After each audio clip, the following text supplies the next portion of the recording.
It's so great to have you here with us to learn how to be effectively you.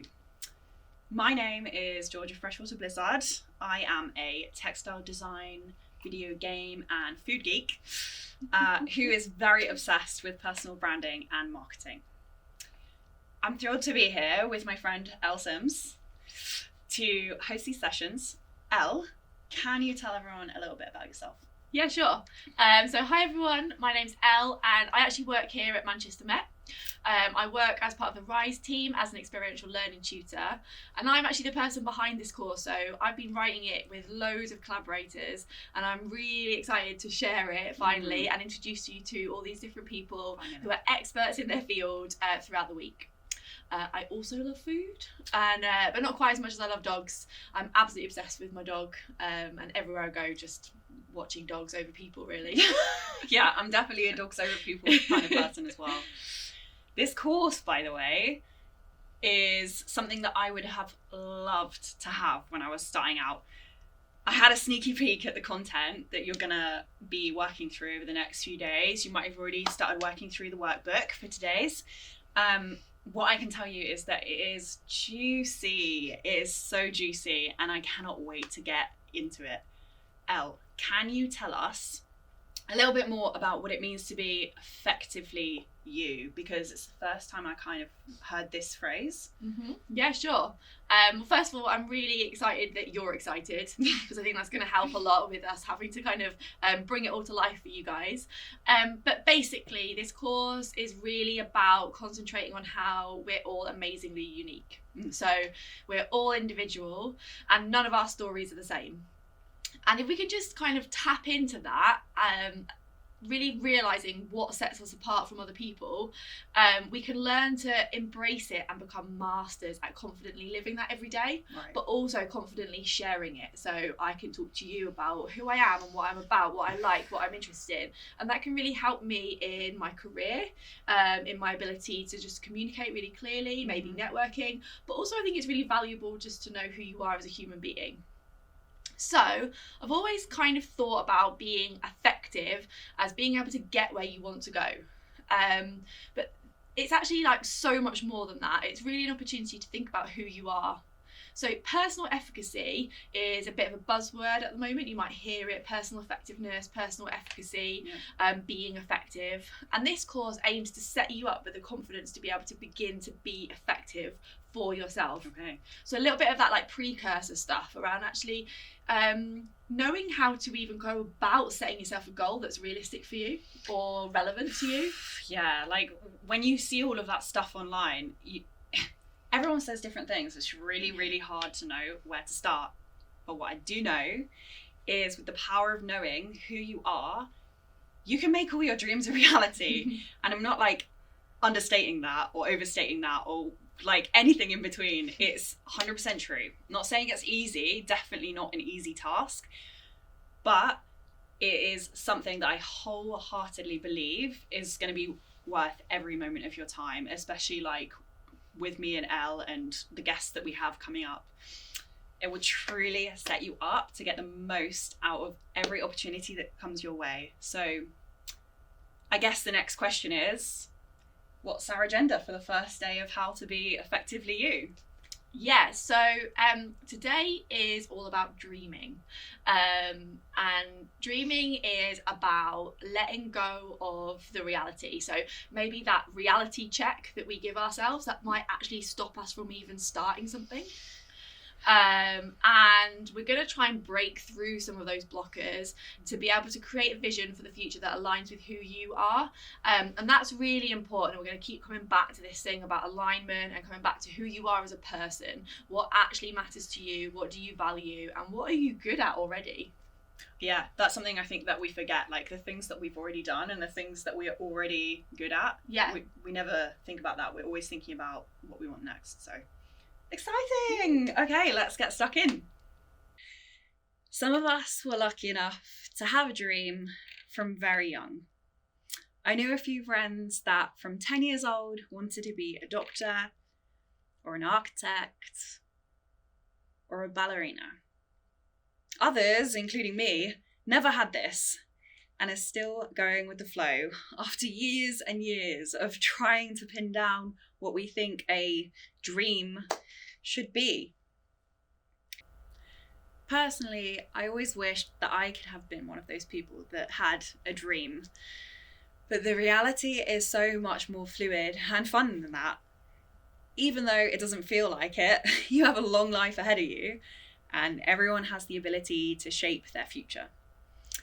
Whether your style of dreaming fits into that typical doctor, architect, ballerina mold, or your dreams are based more around your lifestyle or values, there is a common theme that runs throughout, and that is inspiration. Whichever camp you fall into, the mission should always be to somehow hold on to feeling inspired.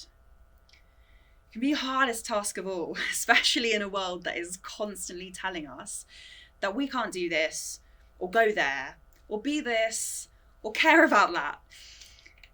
And then when you factor in the stresses of earning money, supporting your loved ones, fighting against a system that wasn't built for you to succeed, well, it can drain our inspiration in no time at all.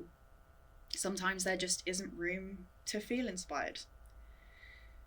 The key thing that I've learned over the years is to start taking note of the little things each day that excite you. Stop thinking of things in terms of your work and your hobbies, but instead think about what brings you happiness. Or to steal a phrase from Miss Marie Kondo, what sparks joy? Get rid of the ideas of what you should do. I know it's hard, but there is no harm in putting them aside just for a moment so that you can dream big. Once you're able to step back and create a clear picture of what's bringing you joy, what's bringing joy into your life, it will be easier to dream about what you want your future to look like. Now, for some people, that joy might come from focusing on a career that will create you a luxurious lifestyle. For others, it might mean dedicating your life to rescuing puppies. But whatever that dream is, just remember that focusing on your joy doesn't mean you have to sacrifice other things. When you follow your joy and you stay inspired, others will see that energy and opportunities will come to you because of it. Okay, so now we're going to hear a story about how to stay motivated and keep that inspiration going, because it's not an easy task for any of us. Even when everything seems stacked against you, it is possible. And hopefully our next guest will show you what is possible. Hi, my name is Shuaib Kamote. I am a project officer at the university working in the Inclusive Learning Communities project. Amazing. Can you tell us a bit more about inclusive learning? Yes, so the Inclusive Learning Communities project is essentially just a kind of, if you think about it like a kind of a parent company, it's got quite a few little tangents that come out of it. Kind of just engaging with students and trying to get more BAME students involved in a variety of different activities, from using the library services to making the most out of the career services. And then the other side of the Inclusive Learning Communities project, which is what I work in, is working with departments to kind of reduce the awarding gap, which I won't get into, but essentially overall improving the BAME student experience from a departmental level. I'd really like to hear just your thoughts in general about how you stayed motivated, or just how you do stay motivated, and especially maybe you could reference how you juggled lots of things while you were a student. Yeah, I think self-motivation is a really important tool to kind of have and develop while you're at university and in your early career. I think it's something that you have to kind of work at. I had the unique opportunity of working full-time while I was studying full-time. And I guess the underpinning motivation behind that was I really came into university, wanted to make sure that I got a job at the end of it. That was one of my main focuses. So I really worked hard at making sure that when I got as much experience as I could. So I started off as a volunteer ambassador working at the Students' Union, which then led to me becoming a paid part-time ambassador at the Students' Union. And then that's what led to me becoming a project coordinator on my placement. And I think, I was really lucky to get the opportunity as a project coordinator. I think the fact that I guess was motivated enough to get involved in university activities put me in that position to get that role. But I did apply for, over 17 different placement opportunities at university. I got rejected a hell of a lot of times. And then I was kind of lucky enough to get this opportunity at the Students' Union because of the volunteering, because of the part-time role that I've taken beforehand. And I think one thing about motivation that's really important is just trying your best at everything you do. And knowing that can lead to so many different things. I think people try to overthink sometimes how they're going to get somewhere or what their final destination is. But when you try to stay in the moment and make the most out of every opportunity that you're in, I think it can lead to amazing things that you never expected. That might have been better than what you were looking for. But one thing that I did, one thing that I kind of try to internalize as much as possible is that you set your own parameters of what you're able to do and what you're not able to do. I think people can tell you that things are difficult. People can tell you things that you can't do the A, you can't do B. But if you believe in yourself, you make a plan. You start thinking about how you're going to use your time effectively. You start thinking about what the benefits are, and you kind of just look at the end goal and say, if I do my degree full time, for example, and I'm not necessarily saying everyone has to do it because you don't. It was just a unique opportunity for me, and it works for me. But for example, if you wanted to do your degree full time and wanted to do your work full time, start thinking about, what are your main motivations behind this and what's the reason you're doing it. So then every day that you're at the library at 8 p.m. or 9 p.m., you kind of remember that motivation, and it kind of that inspires you to carry on working hard.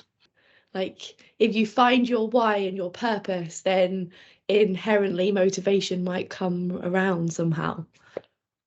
Yeah, so I think, growing up, my why was definitely, I came from a background where, my father's a taxi driver, my mum's a housewife. So, I was really lucky. We were, we didn't struggle. We had a really nice upbringing, and we got what we needed. But we were around an area where money was important, and you saw a lack of money. So for me, my main motivation behind picking accounting and finance was stability and financial reasons. No other reason, really. I wasn't necessarily inspired by accountancy. So finding my why was really important to me. I figured out early that working on the job that I did at the Students' Union was helping students, hearing really tough experiences, but then supporting them through it, which gave you that kind of fulfillment in your job, which I think is really important. When you're fulfilled in your job, I think that's one of the main drivers of building that motivation up, and making sure that you do well in your job, and that you can properly fulfill the duties that you need to do. So my why, I guess, is working with people. I really enjoy working in teams. I really enjoy being a part of that. Like, I definitely couldn't do a job where I'm by myself. So working in a team, working in a nice environment, working in a supportive environment, and I guess you figure them things out in time. But one of the things that I would recommend people, one of the reasons I would recommend that people work as much as they can, whether it's a part-time job or going on a placement, is you kind of figure out what you do and don't want, and you can only get that through experience. A bad experience working in an environment that you don't enjoy can be such an educational experience, because you realize, I don't enjoy this experience. A, B, and C is the reason I didn't enjoy that experience, and now I know what to look for in my next role. Do you feel that you've always been skilled at being able to kind of reflect and learn from something? I think one of the main reasons I kind of learned about self-reflection was because academically in high school, I wasn't that great. I later realized in life that it was because of several reasons, but learning in this particular type of way didn't suit me. And then I was lucky enough to have a mentor in my first year at university, and that really helped me. Sometimes, being questioned about why you not necessarily make decisions, but why you think certain things can be really useful. So I remember being in mentoring meetings, and he would ask me questions and I'd answer them, and he would say, "But why?" And I'd be like, because of A, B, and C. And then he said, but why? And then, you know, asking yourself, why do you think what you think is really important? You might think certain things are plausible when they're not, and you might think that certain things are not plausible when they completely and utterly are. And sometimes, you know, unconsciously fear could be driving your decisions, you know, not trying new things, constantly being told that, you know, that's not how you succeed in life. You have to do A, B, and C. You have to become a doctor. You have to become a lawyer. And, you know, I guess that's kind of linked to finding your why as well. You know, you have to make your own decisions in life. You kind of have to find your own inspiration in life. That's really important. Do you have any advice for someone who might feel currently feel demotivated? Maybe it's like something that they're working on, or they just don't know where to head in the future, and so they don't know how to start. What would you say to someone who felt like that? For me, when I feel motivated, when I can see an end goal, always. For example, I have conversations with friends who want to be, I don't know, let's just give a random example of a footballer, completely Premier League footballer, and they might think, well, I'm so far away from being a footballer. But you're not far away from going to training. You're not far away from joining a local football team. You're not far away from them small goals. And I think just starting that process with small steps can be really useful. I think some people can set goals in place where they'll have to be working 6 days a week for the next 2 years. You need to set realistic goals in place that you know that you can achieve, that you know in 6 months' time you don't already feel demotivated because you're already 5 months behind schedule. Setting realistic goals, you know, to your standards. So, for example, during my degree, when I came to university, my number one goal was to get a job at the end of my degree, but that's 3 years away. So I thought, that's not my goal. My goal is to get a summer placement. And then I started to think, okay, so to get a summer placement, I need to get at least a 2-1 in my degree, because the majority of companies ask for a 2-1. And then I need loads of little experiences. So I started volunteering in this area. So my goals and aims were that for that particular year, in first year, what am I going to do? Can you think of something key that you really learned from, and how you might use that learning kind of in your current working life? A few years ago, I met Stephen Bartlett, you know, before Dragon's Den. I knew him before he was really famous, but I used to listen to his podcast and I really looked up to him. So I thought, I'm going to get an internship with Stephen Bartlett. So I put together this incredible video. Not you know, I'm not going to be humble about it. It was amazing. My friend's a videographer. We kind of made his podcast is called Diary of a CEO. I made the Diary of a CEO's intern, a short little clip of why I should be getting an internship. And I got in contact with him. You know, he reached out and he offered me something or whatever it may be, but it didn't work out for whatever reason. And I was really apprehensive about putting it on my social media and on my LinkedIn, but I pushed myself to do it. And you know, in the end, it didn't work out with Stephen Bartlett. However, I think, you know, talking to, you know, university colleagues and how a lot of people first found out about me, I thought the video that got the biggest hits. I got offered a job from, you know, by KPMG as a podcaster for their organization. That didn't suit me and what I wanted to do, but it was still like KPMG, a company that rejected me 2 years ago, and now contacting me saying, apply for this job. Do you want to tell us a little about what your next goal is? In January, we've got a big deadline. So my next goal is to smash that. So thinking about the near future, that's my next goal. But the long term, management. Whoa, there are so many positives to take away from that story. I don't know about you, but that was amazing. An amazing demonstration of being able to get around blockers that pop up in your life, and we all will experience that at some point. One of the most important things to remember about dreaming, whether you're creating vision boards or a 5-year plan, or maybe you just have a key goal that you want to hit, is to continuously reflect. Having just gone on about how difficult it is to sometimes stay inspired and to keep dreaming, sometimes many of us have the complete opposite problem. We can find it easy to throw ideas out into the universe, create scrapbooks, vision boards, like you saw in today's workbook video, endless lists in notebooks, and then never look at them again. They'll just be on your computer in some dusty folder that you haven't opened in 2 years, or at the bottom of your wardrobe with all the other rubbish. This is something that I am so guilty of, especially when it comes to finding a new way to set my goals. I have about 10 notebooks on the goals that I have had over the years, plus an online notebook called Notion, which, by the way, if you haven't heard about it, I would go and check it out because it really helped me cut down on my notebook usage. The problem is it can be easy to say that you want something without taking the time to check in with the how and why of what you want to achieve. For this reason, it is so important to make space along your journey to reflect. Grab all those old notebooks and look through your old dreams and goals. Do some reflection about why you had those goals to start with, whether you hit them. If not, did you change your mind about what you wanted? Or maybe you just gave up. That's completely fine. It's perfectly normal for our wants to shift over time. And it's also completely normal for unexpected blocks to throw us off course every now and again, like we heard from the last guest. So carving out some time to sit down and check out how we're getting on can really help the feeling of free falling through life. Something that I have had to climb out of myself on several occasions over the years, especially the last couple of years. Lots of free falling going on.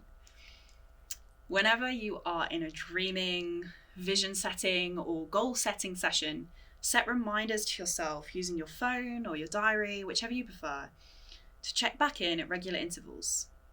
Then, create a list of questions to ask yourself when you are going to reflect. Is this still something I want? What hurdles have stopped me since I dreamt up the goal? Do I need more support to reach this goal? Do I need to take a step back in order to be able to take 2 steps forward?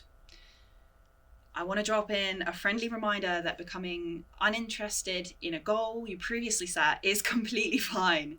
You haven't failed just because you changed your mind. It will feel so much worse if you stick at something just because you said you were going to do something, and then 5 years later, you've reached that goal, but it's not where you want to be, and you've hated every step of the journey to get there.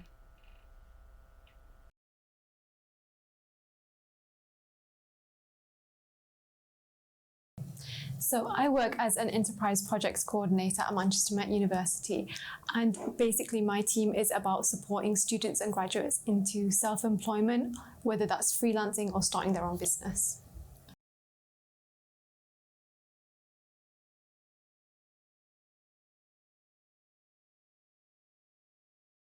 So working with freelancers and anyone who started a business, oftentimes what motivates them is being able to solve a problem for themselves or for someone else in the community that they've noticed. So oftentimes what we'll see is their motivation comes from an inner sense of purpose or something that aligns with their values. The best way to continue to motivate yourself is really figuring out what your core values are and your core purpose is, and aligning yourself and aligning your work with that. Whatever your purpose is, whatever your values are, as long as your work is aligned with that, you'll always feel a sense of purpose going forward, and that'll be the best way to motivate yourself. What motivates me most is anything that aligns with my values and purpose. So one of my values is helping people feel supported and developing themselves the best that they can be. So whenever I'm doing that, particularly in this role, it really feels very purposeful and fulfilling the purpose that I have. No matter who you are or what you've done, you always got something to promote. There's always a common thread throughout your life that you can then build into your story. So no matter what you've done, what your circumstances are, there's always an end story that you've got to be able to tell.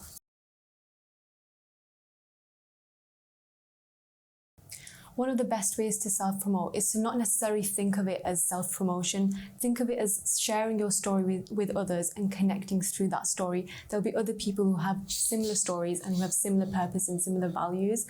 And that's the way we connect. Everyone connects through stories. So viewing yourself as not necessarily promoting yourself in that way, but just sharing who you are, what your values are, what your purpose are, and finding your tribe through that. One of the best ways to promote yourself on LinkedIn is, again, sharing those failures that you might have. Everyone loves a good story about failing and what you've learned from it, and then going on to success. When someone only promotes their success, it sort of takes away that humanness from them, and talking about your failures brings back some of that humanness into you, and it really just helps people connect with your story and who you are. My best advice to anyone who's starting out on something new is to not be afraid of failure. Embrace it, because it's the best way to learn from your mistakes. We rarely learn from our successes. The most that we learn is when we make a mistake. So if you do make mistakes, take it on the chin and sit there and reflect and learn for what you can apply for the next time, and it will be the best way to go forward.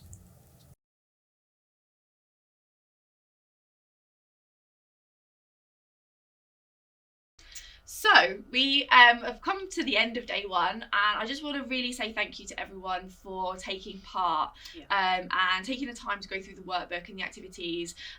We hope that there have been some moments of clarity today, and perhaps that you might have even broken through some of the preconceptions or worries that may have just been like there bubbling up underneath around what it is to engage with the process of dreaming and dreaming big as well, and like kind of taking a risk to think about what you truly want. It's amazing to see all the different ways that you stay motivated. Thank you for sharing those with us. I actually think that being able to hear what other people do as a tactic to stay motivated is really useful, because you can build your toolkit to stay motivated. But also actually sharing something or telling another person really helps you realise what you do, which is kind of another tool for reflection. So by just thinking about it, putting it into words and sharing it, you're actually deepening your understanding of your own motivational tools. Yeah, sometimes you don't realise even what's in your own head until you say it out loud. Yeah, exactly. And life is too short not to dream big. So, like we've been saying a lot throughout this week, and we will continue to say it, there is only one of you. So by dreaming small, you are denying the world the magic that you have to offer. And that is just criminal. So, Elle, can you run through again how the rest of this week is gonna be set out, and like talk through the purpose of what we're doing here? Yeah, sure. We're going to be using some keywords to describe each day. So like today was dreaming. Tomorrow we will be playing, then we will be building, and then we're going to end on championing. So each word is aimed to get you thinking creatively about methods for planning, reflecting, and doing. So that's really important, like putting things into action. They aren't really your traditional goal setting exercises. Okay, so like not stuff that we have usually found on all of those motivational sites. Yeah, no, I hope it's going to have a real different feel to it than that. And the reason it's going to have a different feel to it is because we want you, all of you, to be at the centre of this course. And to do that, you really need to feel confident about who you are and about what your interests are. So to be able to plan for the future, we really need to know ourselves and know what we want. God, lifelong journey. Yeah, exactly. It's not, you never kind of finish it, do you? So we're going to spend some time really considering our core values, and we're going to use these throughout all of the workbook and the rest of the week, because they are going to underpin every single exercise that we go through. Hopefully, by the end of this course, you're going to leave with some really tangible tasks that are set by you. So I'm not setting you these tasks. I'm not telling you what you should do. They're set by you, and they're set by you for you. And we will hopefully feel really comfortable. So we're going to be comfortable in sharing about who we are and what we have to say and what we believe in and what we value. We really want you to identify what you're about and how are you going to develop in the future. So yeah. Perfect. Honestly, it is so great to have you on this course.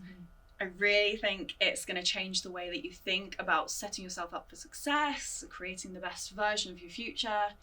And tomorrow we're moving on to the concept of playing, right, Elle? Yeah, so tomorrow is all about the art of being playful and how it can be really key to unlocking your confidence, to make everything feel that little bit easier. So applying a playful mindset to things can be a motivational task. It can like get you out of a sticky zone, I guess.